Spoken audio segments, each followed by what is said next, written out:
Vandag verduidelik Gerald hoekom hy die wêreld op sy skouers, of eerder, agter sy rug het, en ek gesels met Gerry en Janine Couchman van die Willow Assosiasie van Suid-Afrika.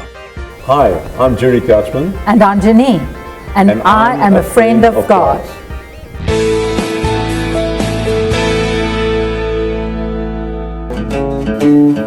Hallo vriend van God, het is lekker om weer saam met julle te kuier. Interessant, jy bevind jou vandag hier in my kantoor. Ek wil graag met jou oor ietsie gesels.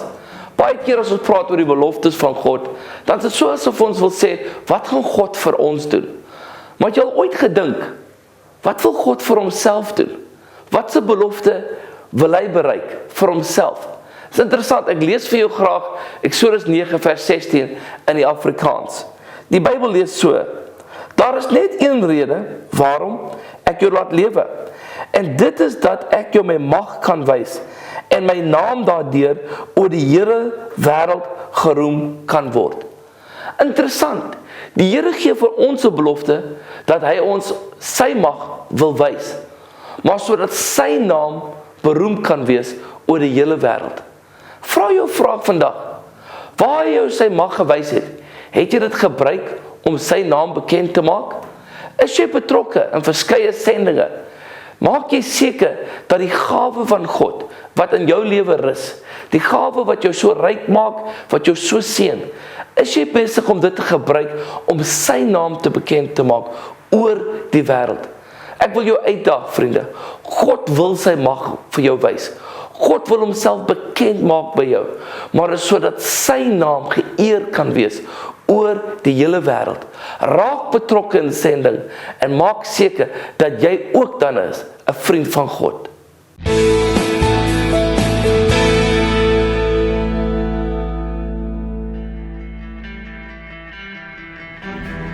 We are committed to a singular idea that inspired, encouraged, and equipped Christian leaders create thriving local churches passionate about redeeming their communities for Christ. This is the heartbeat of Willow Creek Association. Everyone has influence. The question isn't whether you have influence. The question is whether you are stewarding it or not. We believe the local church is the hope of the world, but only when it's working right. And for it to work right, it must be well led. The stakes are high. This is why the Global Leadership Summit was born.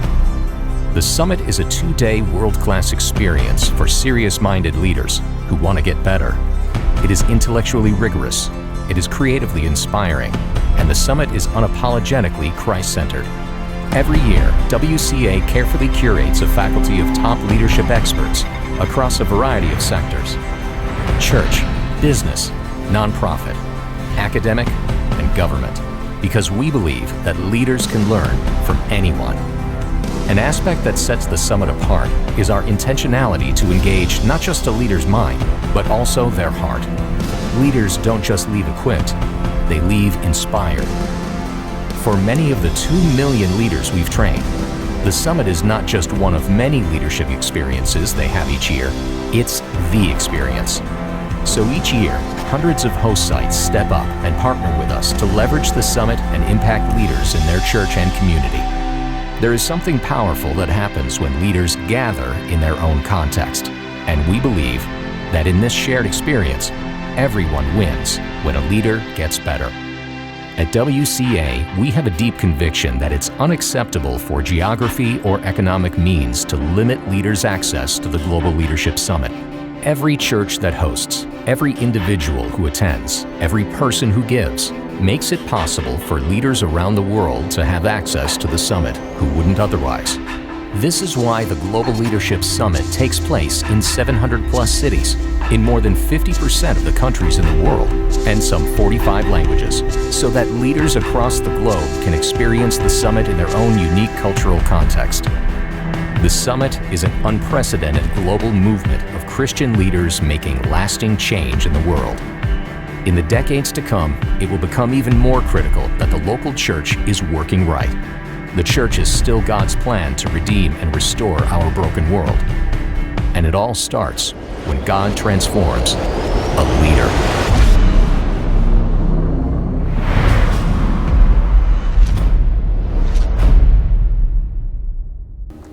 Gerry, Janine, baie welkom by Vriend van God. Dis regtig lekker om julle vandag saam met ons hier te hê. Dankie. Julle is albei betrokke by die Willow Creek Assosiasie. Vertel ons 'n bietjie meer van dit, Gerry. Apologies first to the audience of I'm a Soti that comes from Sark land, and so We'll forgive you. and so my Afrikaans I'd hate to butcher it. We've been with Willow Creek now for 13 years here in South Africa, and it's just been an awesome experience for us to be working with Christian leaders across not only South Africa but also across Southern Africa. Nou, hoe dit gebeur dat julle betrokke geraak het by Willow Creek? It's a long story. I first went to Willow Creek as an unsaved person, and the guy that we were looking at a joint venture with in Chicago took me to church on a Saturday night, which I thought was a bit strange, but that's where I started my journey back. God had his hand on me from then on. And I think what hit me was I had grown up in a mainline church from age 3 until 21, but nobody ever challenged you in that time to a personal relationship with God. And so what really hit me was that the years that I've wasted. So Wow. that started my walk back, as I said, the visit in Chicago at Willow. Yeah. Janine, as ek vir jou kan vra, wat geniet jy die meeste van die posisie wat jy jou tans in bevind? Ek dink die beste ding is dat ons kan saamwerk. Ja. Ons het dieselfde passie vir die kerk en vir die kerkleiers. Ons werk baie goed met mekaar. Ek dink die mense waarmee ons saamwerk, hulle dink ook so. So ja, dis wonderlik om saam met Gerry elke dag te spandeer. Ja, dit is fantasties. Dankie. Vertel my 'n bietjie meer van jou kinderdae. Wel, ek het in Durban groot geword. Gerry ook. Ek was nie ek het nie kerk toe gegaan nie as 'n kind, maar ons het in Somerset West getrek. En toe ek daar was, ek was baie depressed. En iemand het my na 'n event gevat en dit was die eerste keer wat ek nou van Jesus Christus gehoor het. Ek het my lewe oorgegee en ja, dit was 'n radical salvation, radical transformation. Ja. En jy, Gerry, waar het jy groot geword? Ook in Durban, waar jy hoor? In Durban, but as I said, I grew up I went to a mainline church from age 3, Yeah. and all my schooling was in Durban, and tertiary education was in Durban.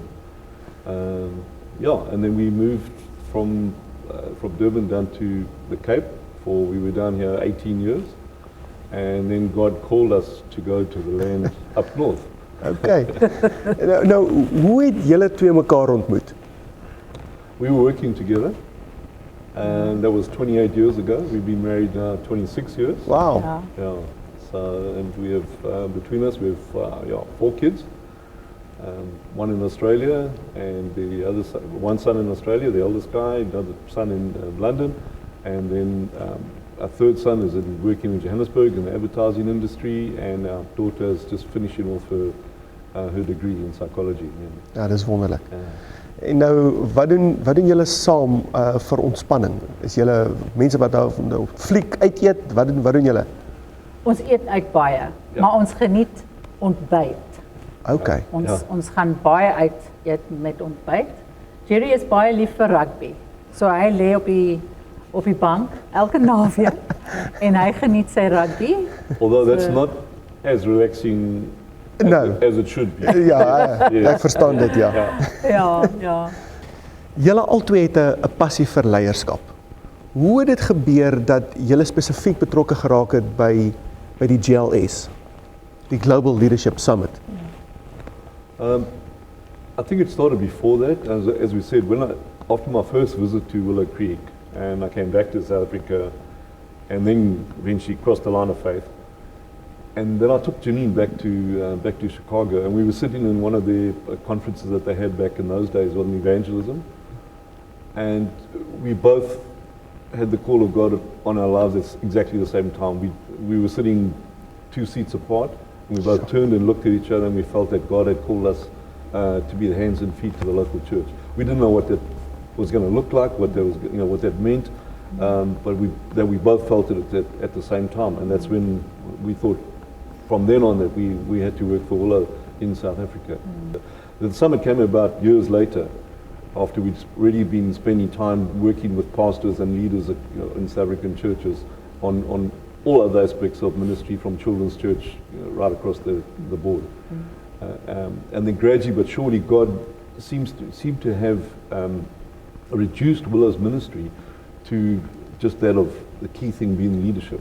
Because if you change a leader, you can change a church, and then change your community and hopefully the country, from there.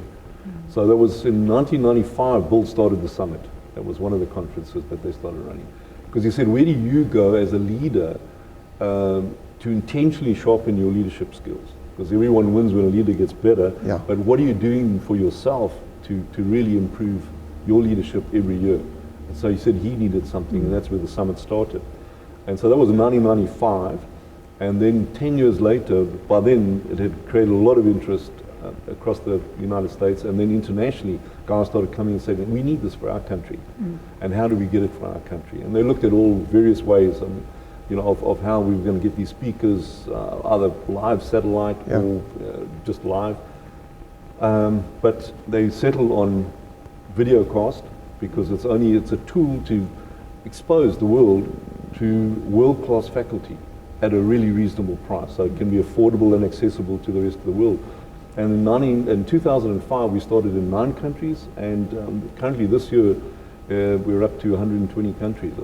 That's so only God can multiply something like that. Only God. En hoe die GLS gegroei in Suid-Afrika?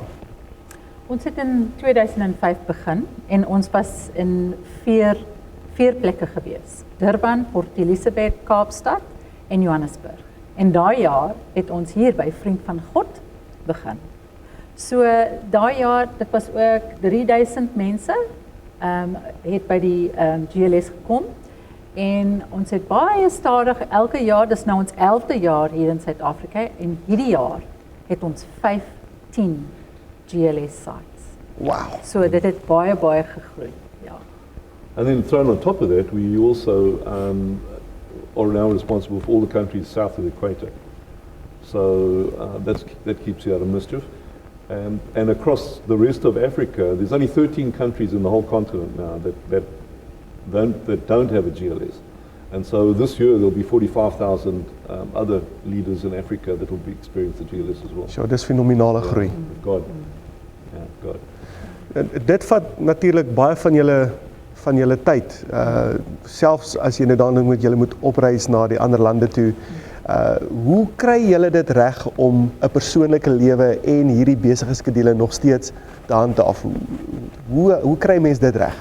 I think it's a challenge for most leaders, whether it's in the church world or the business world, is getting that balance right. There's just so much pressure of the day-to-day demands on everyone's lives, and to get the balance right between family, work, and your spiritual growth. It's a major challenge, and it's something you need to be intentional about. And we wish we could give you the silver bullet answer, but we also still battle with that. As jy daai antwoord kry, kan jy 'n boek skryf daaroor, want ek dink ons almal sukkel met daai een. Wat inspireer julle om elke jaar net daardie bietjie ekstra te doen en om beter te doen as die vorige jaar? I think it's about seeing the change. When we see how a leader's ministry is impacted, how a leader's personal life is impacted, after they've experienced one of the sessions from the GLS, because invariably they will refer to it. And they'll actually name the speaker, they'll describe what the speaker said, and then how they take that and they actually apply it into their personal ministries and their churches, and then we see the change that actually happens. We see the impact that it has. And that is always inspiring. That always fuels us up and gives us that energy and that burst that we need to keep going for the next year until we get to the next GLS. And I think the exciting thing is that across the board now, so it's not just us here in South Africa, but when we see the same talks having the same impact across the rest of Africa as well, and just what these leaders are doing, with the content that they receive, it just fuels you up. Julle het nou al skouers geskuur met baie van die persone wat betrokke is by die GLS en baie van die mense wat op die fakulteit is. Wie van hulle het regtig uitgestaan as 'n leier vir jou? I suppose Bill. Ja, always. I suppose it's Bill Hybels, who started at 23 years old as a student, challenged by a professor as to what could an Acts 2 church look like in today's world. And then that night, that talk apparently wrecked him. That night at 9 o'clock, he banged on the lecturer's door and he said, "Are you serious about this? Let's build this thing together." And that's where he started. He never set out to build this big mega church. All he did, he set out to be obedient to God's call on his life. And yeah, I think and just the way he goes about leadership, I mean, the depth of, as I said, I came out of the secular world. There's no secular leader that I know that thinks as deeply about leadership as Bill does. So yeah, he's the guy for us. Yeah. Julle het nou al 'n bietjie rondgetoer deur die wêreld. Watter land hou vir jou iets spesiaal in? It's got to be South Africa. Yeah. Well, it's got to be Africa, I think, in general, because what African leaders, the curveballs that they face every day, the challenges that they face every day, what they can do with very little resources. It's just inspirational. Ervaar julle hoe die Here besig is om Afrika voor te berei vir iets nuuts en iets groters? I think definitely. When we see countries like Rwanda after the genocide and how that's turned around, and just the impact the church is having in Uganda and Namibia, where in Namibia a child was raped. The president called for a national day of prayer. He said, "This is demonic. This shouldn't be happening." God's doing something on this continent. Wow. Janine, wat is die grootste lewensles wat jy al geleer het? Ja, miskien is dit om humble te wees. Ons, soos jy gesê het, daar's baie mense wat ons ontmoet en die groot kerkleiers en van daai soort mense, maar dit is net om humble te bly, want dit is nie ons werk. Ons is maar net die hande en die voete en God gebruik wat ons probeer doen. Hy is die een wat die werk doen. So en ook as ons dink na waarvandaan ons afgekom het. Ons lewens, ons was nie kerkmense nie. En God het ons radikaal uit van daai lewe gevat en hier by Willow Creek ingesit en soms ons maak so, is this for real? Is this for real? So ja. Gerry, hoe lyk die toekoms van die kerke in Suid-Afrika en wat kan ons doen om dit beter te maak in die toekoms? I think through worldly eyes, it looks like churches battling, particularly mainline churches. But when you think the church has been around for 2,000 plus years, it's, the Bible says the gates of hell will not prevail against it. But Bill's whole thing is that the local church is the hope of the world when it's working right.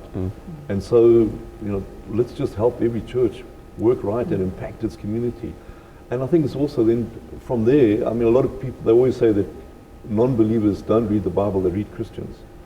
So I want to see something different in our lives. So I think all the Christians that are in churches, if they can just share their story and just show their faith to mankind, churches would thrive.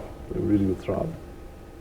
Ja, maar ons het nie nodig om almal evangeliste te wees nie. Al wat ons nodig het om te doen is om daar te wees en miskien 'n woord met iemand te gedeel, soos jy gesê, ons stories net oorvertel en die res sal van self kom. Ja, en ons moet nooit ophou nie of opgee nie. Ja. Ons moet altyd aangaan met die werk wat die Here vir ons gegee het. Selfs lyk dinge baie de mekaar in ons land, die kerk kan 'n verskil maak en ons moet saamwerk en ons moet nie ophou nie. I think, Google is a great thing, but I think today that's what we're all trying to look for, is a quick answer on Google. Yeah. I think each local church has been called to do something specific. There's a specific set of skills sitting in each local church for a unique purpose that God has given to that particular church. But so many times these churches are looking to do, because they see another church down the road growing faster, we must copy them in what they're doing. That wasn't what you were called to do. just stick and be obedient to God's calling. And then we'll see the kingdom thrive. Ek sal nooit vergeet nie, die eerste konferensie wat ek by Willow bygewoon het, was in 2004, dit was 'n arts conference. En die tema van die konferensie was authenticity. En daai woord het by my vasgesteek. En ek dink dis wat jy sê, ons moet net eg wees aan wie ons is, en elke gemeente moet eg wees aan die mandaat wat die Here vir hulle gegee het. Ja, definitief. Hoe lyk jou stilte tyd? Vir sommige mense is dit makliker om met die Here te kommunikeer wanneer hulle buite in die veld of in die natuur is. Sommige mense wil weer eenkant alleen wees of hulle wil tussen ander mense wees. Sommige mense is aanbidders, hulle voel die naaste aan die Here wanneer hulle tyd in aanbidding kan spandeer. Wat is vir jou daardie spesiale oomblik of daai spesiale tyd of plek wat jy met die Here kan spandeer? Janine will answer for herself. For me, it was a practice that we started quite a few years back. It's just when the alarm goes off in the morning, not a happy time normally, but when the alarm goes off in the morning is to roll out of bed and then we pray together as a couple, first thing every day in the morning. And I think that's very special for me. Yeah. Because that puts us on the same page to start the day, it brings us before God, invites him into our day, and that's a very special time for me. En vir jou, Janine? Ja, dit is baie belangrik vir my as ons nou saam bid, maar die ander ding vir my is as ek nou in 'n by 'n kerk is of soms as ek in my kar ry en ek na worship luister. Okay. My pad na die Here is worship. So vir my as ek nou deel kan wees van 'n worship experience, is dit baie belangrik vir my. So ek geniet dit. So wie is jou gunsteling Bybelkarakter? Vir my is dit Esther, want sy was baie dapper. Ja. Sy was bereid om baie op te gee om haar mission to accomplish. So ja, sy was baie belangrik vir my. Sy staan uit die Bybel vir my. En vir jou, Gerry? I think David, who basically changed the world by just using his God-given skill. God had skilled him into being a real crack shot with his sling, and that's what he, and he had courage, So, and he took on the giants. I think so many times we look to we can't do something because we haven't got, but no, God's given us a skill, and all we've got to do is take that one step forward. So for me, it's David for courage and using what was in his hand. Ja, dis baie spesiaal. Gerry en Janine, baie dankie dat julle vandag met ons kom gesels het, tyd afgestaan het om met ons te deel oor wat die Here besig is om in julle lewens te doen, maar ook wat besig is om te gebeur met die GLS, met die Global Leadership Summit. Ek wil ook dan vir jou uitnooi om deel te raak van die Global Leadership Summit in 'n stad of in 'n dorp naby jou. En onthou, wees hierdie week 'n vriend van God vir iemand.